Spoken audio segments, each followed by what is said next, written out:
Электроплиты с удаленным управлением, порталы для онлайн-обучения и даже летающие и водоплавающие дома. Такие необычные разработки сегодня представляли на региональном треке конкурса «Большие вызовы. Юные ученые и исследователи республики».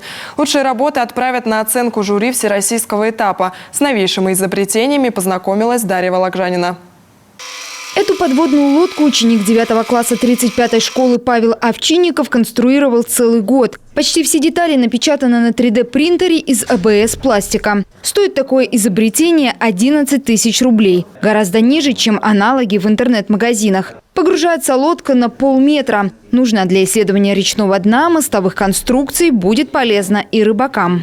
У нее есть экшн-камера, которая способна записывать в 4К видео.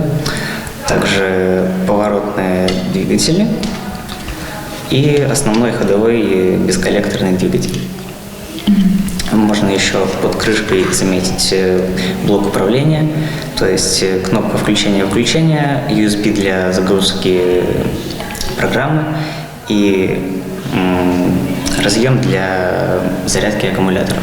Анастасия Саманова – ученица 11 класса физико-математического лицея и уже молодой ученый России. Свои разработки в конкурсе «Большие вызовы» представляла дважды. В прошлом году стала победителем регионального трека. Но сегодня она не просто участник, а член экспертной комиссии.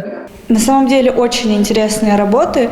Есть ребята сильные, есть ребята, у которых есть некоторые недочеты, но если они учтут наши замечания, советы, то, я думаю, все проекты в этом году будут крайне успешными.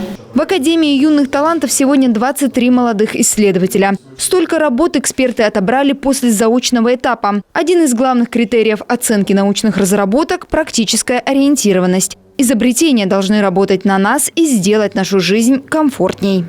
У нас несколько направлений. Это одно из направлений – это умный город, и интернет вещей, и те технологии, которые позволяют город сделать современным. Это беспилотный транспорт, и связано с этими проектами. Тематика меняется, появляются те идеи, которые связаны с современными тенденциями.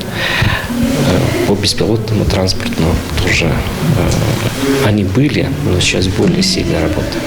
После регионального этапа призеров и победителей ждут еще 2 испытания – тестирование и онлайн-собеседование. Тех, кто пройдет их успешно, пригласят на профильную смену в образовательный центр «Сириус». Дарья Вологжанина, Эдуард Фомичев, телеканал «Юрган».